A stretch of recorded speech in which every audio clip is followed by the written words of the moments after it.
and welcome to Temple Landing and to this special grand opening of this beautiful community building behind us. For those of you who haven't been to this spot in a while, you probably don't recognize it because it has changed quite dramatically. What hasn't changed is the mission of Temple Landing to bring affordable family housing to New Bedford's West End neighborhood. United Front was originally developed as an urban renewal project in the 1970s. It has a very proud history, but it struggled for many years due to the physical deterioration of the buildings and financial issues that it struggled with. When POA, and I'm the president of POA, when we teamed up with the United Front Homes Development Corp. To rescue this property as affordable housing, we had to address each of those challenges, and I believe that we did. There are many people to thank.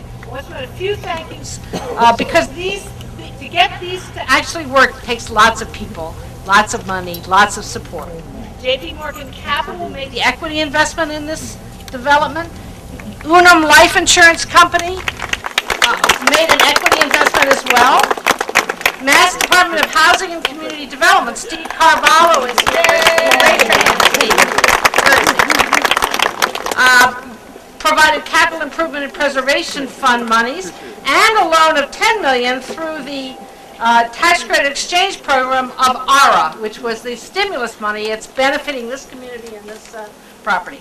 Mass Housing provided loans of $4.8 million. Tom Gleason is here somewhere. Where's Tom? There he is. Raise your hand. And the City of New Bedford Home Program gave us also a loan of $500,000 and much more beyond that in leadership and support for infrastructure. But we'll talk about that in a moment. Congressman Frank, who is not with us today, Barney has done an enormous amount to support us and to make sure that this whole project happens. And of course, the United Front Development Board, which provided leadership, shared our vision, and worked with us closely all the way through. Mayor Scott Lang, from the very beginning, understood the vision of knitting this community back together and making it be a full community again. Now I am very proud to have Don, or I'm going to have Marlene speak to represent the United Front Development Corporation Board. Marlene has been a resident here, I won't say how many years. You can do it, Marlene. But I want her to add her words of welcome to all of you. Marlene? Good afternoon, everyone. Thank you for being here present for us. And Can't hear you, Marlene. because I'm too short. I want to thank Governor Deval Patrick, Mayor Lang, all the representatives here, and our board members, which worked with me for 40 years when we developed this in 1972. And I am very proud to be a partner with POA. They did a very good job, and I am proud of their work also. Thank you, and have a good day. Thank you, Marlene. Next, I'm very pleased to introduce a man whose leadership in housing has made us very proud to be Massachusetts citizens, whose leadership and vision for our state has been very strong over now many years, right? Do I get to say many? I want to say a particular thank you to him because he signed legislation increasing the state housing tax credit funds to make sure we can do more affordable housing like this. That's a spectacular achievement, and we are very grateful for that effort. Governor Patrick. Thank you. Marlene spoke without notes, but I made a couple notes because there was something I wanted to remember in particular. Temple Landing is named in honor of Lewis Temple, Lewis Temple, as I understand it, was born a slave in Richmond, Virginia. And he moved to New Bedford as a free man and worked for years as a blacksmith and served as an anti-slavery activist in the community. He had many, many inventions, including a new design for a harpoon that revolutionized the local industry and the economy. Lewis Temple shaped his own future. That's what I love about his story. And that's why I think this project is a fitting tribute. So too is this project as an example of how we in the Commonwealth have got to be about shaping our own future by investing in education and in innovation and in infrastructure projects just like this one, even in the face of the worst economy in living memory. We're saying we refuse to leave our future up to chance. We have to shape it. And that is why today in the Commonwealth we're growing jobs faster than 44 other states. It's why our unemployment rate is well below the national average and going down. It's why the state's economy is growing more than twice as fast as the national growth rate. This isn't happening by accident. Project by project, brick by brick, with the partnership of the legislature, we are shaping the future. I want to thank so many who were a part of helping this example of that effort to shape our future come to pass. The good work and the generous support of the Obama administration. Yes. And remember that next year. The good work and generous support of our federal delegation, whose staff are represented here today. Mayor Lang and the City of New Bedford. J.P. Morgan Chase, the Unum Life Insurance Company of America, Mass Housing, and the Massachusetts Department of Housing and Community Development, who just bring it again and again and again. And I want to thank the members of the legislature who are here and those they represent, because they give us the tools to be able to drive the vision that Amy referred to. And Amy, you're something else. To you and Herb and all the team from the Preservation of Affordable Housing and all the folks from the United Front Development Corporation for your vision and your creativity. Congratulations to the neighborhood. You deserve it. Thank you.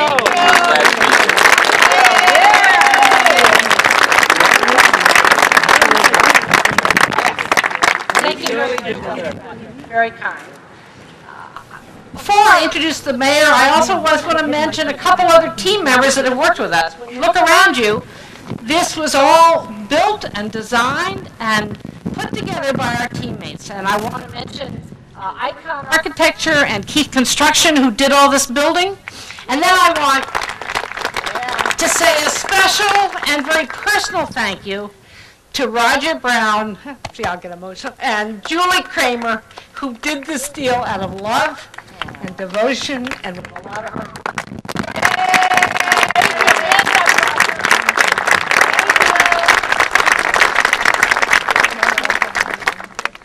I'm now very pleased to introduce the very fine mayor of this very fine city, Scott.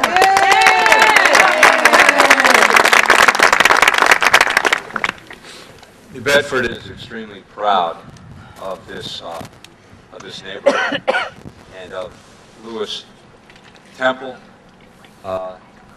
Landing, what it will become. It seems to me I'm still a little bit in awe of what happened with this neighborhood. I can tell you that there's so many people who came together because we knew that we're defined by every one of our neighborhoods. If you live in a good neighborhood, God bless you, good for you. If you live in one that needs some help, we all have to come together. And that was what this was all about. Every modern planning went into this neighborhood back in the late 60s, early 70s. And by the time you got 30 years later, by the time you got 40 years later, you realized that it needed to be redone completely. God bless you.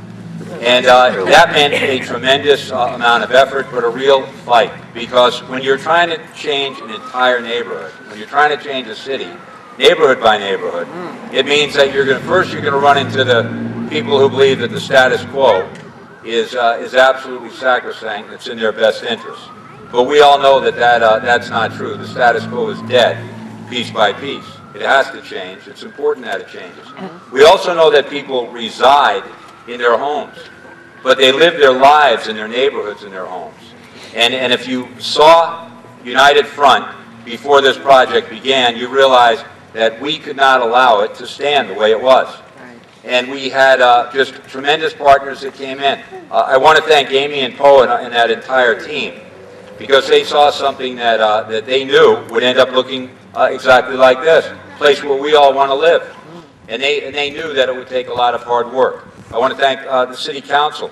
I see that Jane Gonzalez is here, Bruce Duarte's here, I'm sure there are other council members that are here. They understood the vision, they understood why this was so important. I want to thank someone like Ron Lavelle, who had city employees here working as if they were going to live in this neighborhood, and in fact they do. And in fact, it was that important.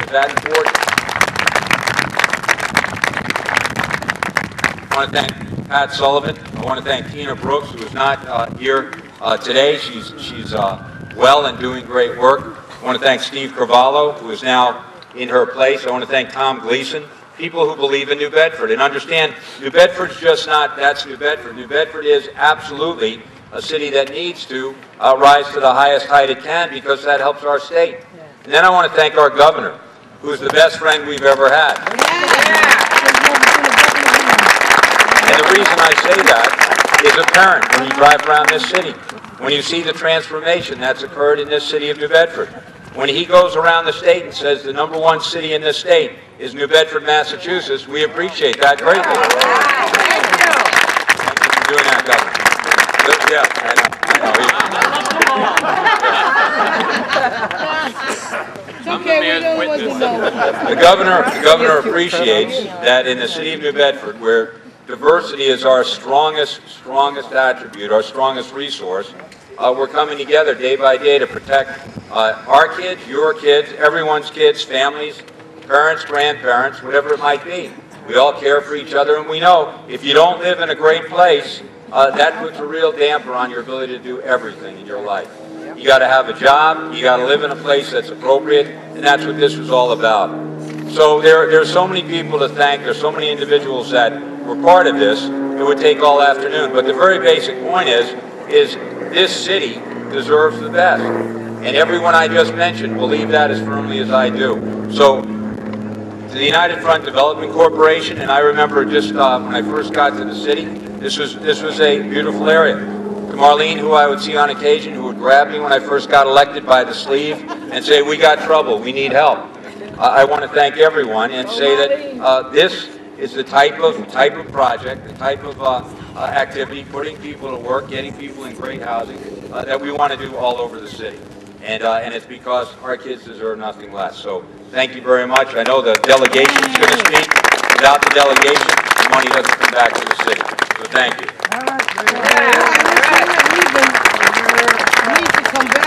I want to now introduce Herb Morse, who's the chairman of the board of POA. He serves for many years with great energy and support for POA so that we can do these kinds of projects, and he's going to introduce the members of the delegation that are with us. Herb.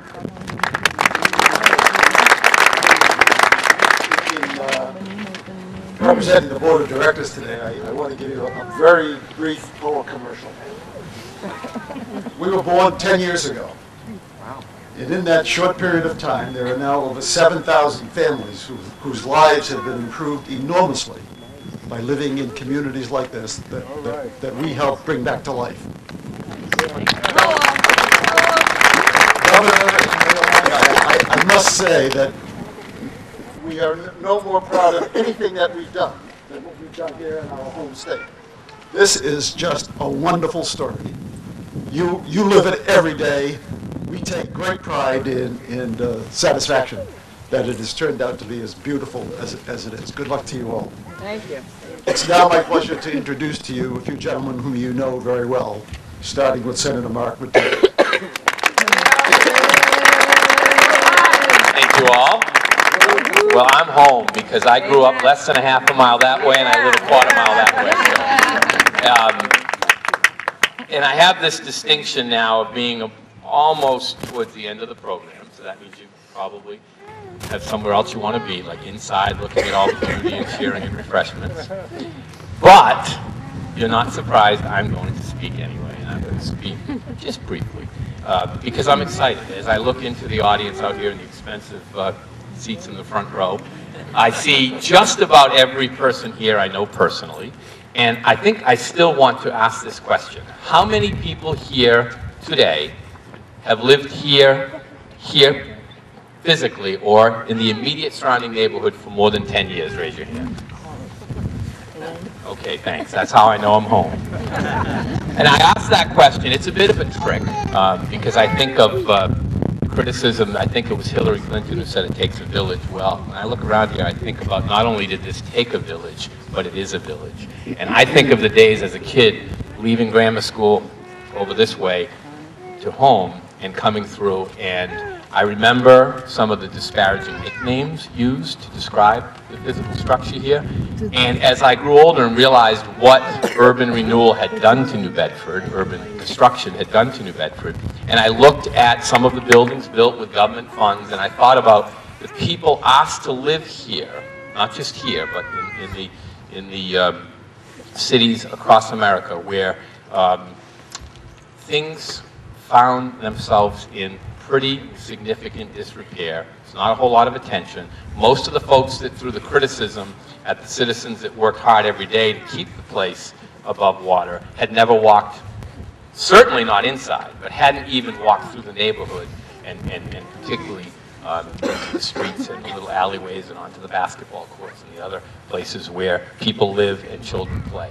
So I'm very, very proud to know that so many of you stayed here until this day. And I want to close by telling you, you have not only my respect for that, but my affections, because I do consider most of you my personal friends and my neighbors.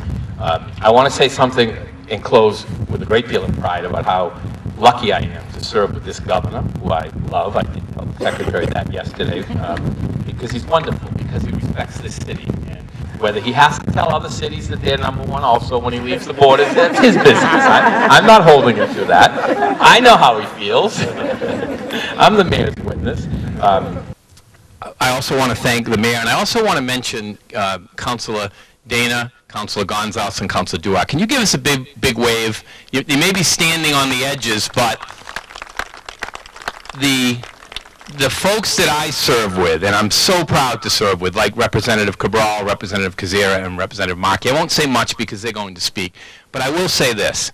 We sometimes get lost in the middle because there's so many important folks that we share the podium with. But I want to tell you, as one of the leaders of this delegation and a former chair of Ways and Means and Capital Bonding, we put together all of the legislation and all of the bonding work that ultimately trickles down to this beautiful city. And instead of urban renewal that tore things down, we're now involved in a cultural renaissance in this beautiful city, and I'm so proud to be part of that. So thank you very much. Yeah.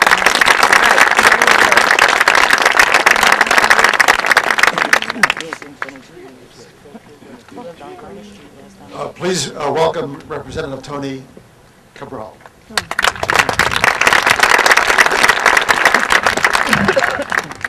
Good afternoon. I'm delighted to be here. This is a great day for this neighborhood, for this particular community. To me, every time I go to Boston and walk into the chamber of the House, I want to tell you that I'm extremely proud to represent this neighborhood and represent this city. It is about the people that live in the city. And I love this project, not only because it transformed the lives of those who live here, like Marlene, who was a great believer not only in this community, but about her neighborhood, who never gave up on her neighborhood. And we have many other Marlenes across this city that have not given up on their neighborhoods. Some neighborhoods need help. We're going to be there, as the mayor said, and with the help of the governor. And I must tell you, the best governor I ever worked with in the last 21 years. So wonderful.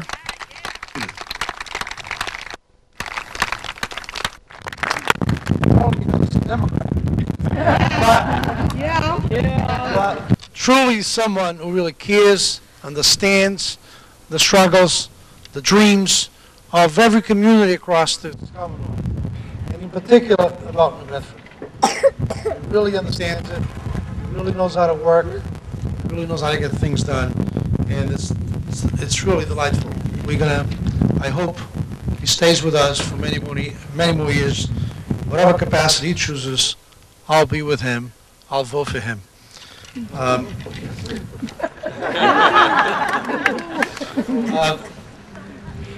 But how fitting it is. One of the things, as I said, I was saying that I was delighted about this project is really the reconnection back to the neighborhood.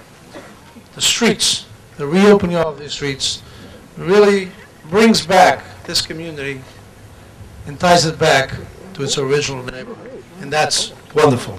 To me, that's something very special. And how special it is to name it after Lewis Temple. That's something else. Because if you know the story, as the governor told you, and I know everybody in New Bedford knows Mr. Temple's story, someone who transformed, really transformed not only the economy of New Bedford by his invention, transformed every economy around the world that depended on whaling. It was after that invention that really the economies of those communities that on that particular industry really got transformed. Someone who created his own future, his own destiny, and helped us create our own destiny as well. So how fitting it is. I'm delighted that the board, with the leadership of Marlene, decided that was the name they wanted to give to this community. So, to all of you, thank you very much, and let's keep building block by block, brick by brick in this community. Living in New Bedford with my family, just 6 blocks away, I had the privilege of going to a private school in Dartmouth for middle school. And there was a young man who lived right on the corner over here, Wayne Bethia, who went on to, I think he went to Phillips Exeter, went on to Yale, and has become a nationally recognized engineer, because he had the many kids who grew up here in the 80s and in the 90s. 20 years later, I was still in New Bedford as a young assistant district attorney, and I spent on that same corner about 2 o'clock in the morning till 5 o'clock in the morning on several nights trying to solve murders. And I know what was going on in here in the 90s and the early 2000s. So it means a great, great deal for me to see and drive by here now and see the opportunities that people will have. And I think more of what Lewis Temple did in revolutionizing the whaling industry. What this project has done for this neighborhood is revolutionized this neighborhood. And I think the most important thing is that where I grew up, I was very proud of my neighborhood. I still see my friends on a daily basis. We talk on a weekly basis.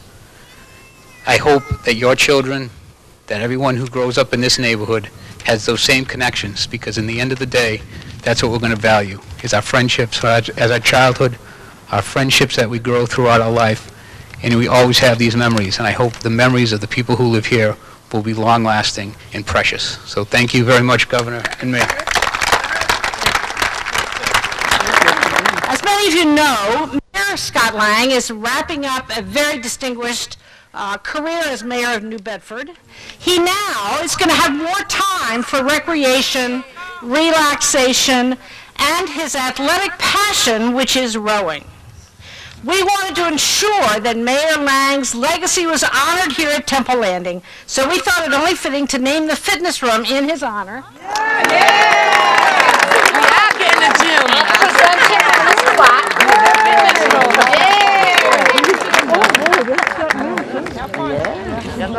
Scott Lang Fitness Room at Temple Landing.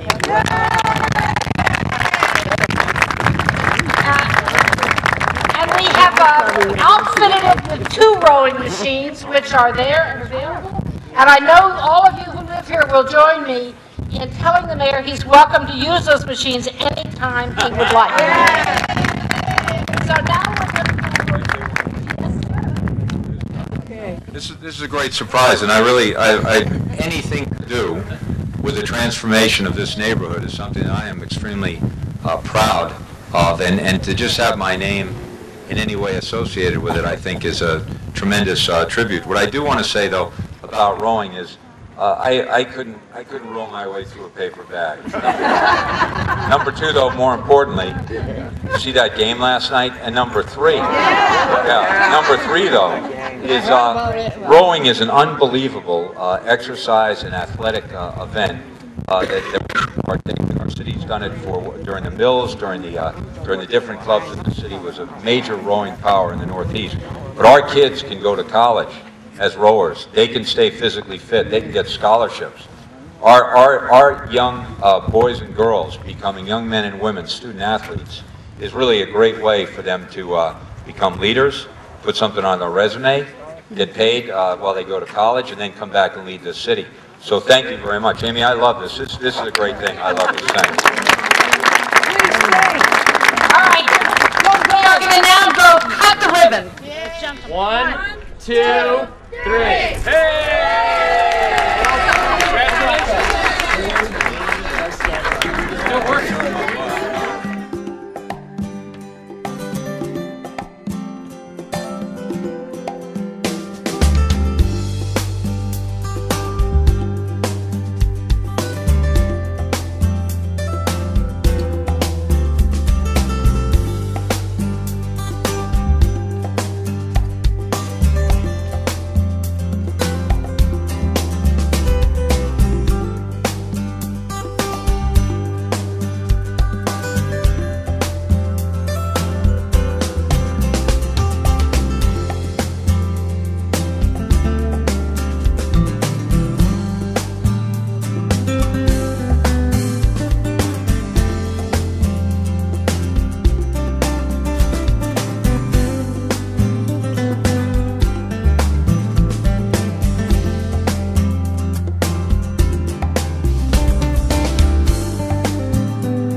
What we do to the planet, we do to ourselves.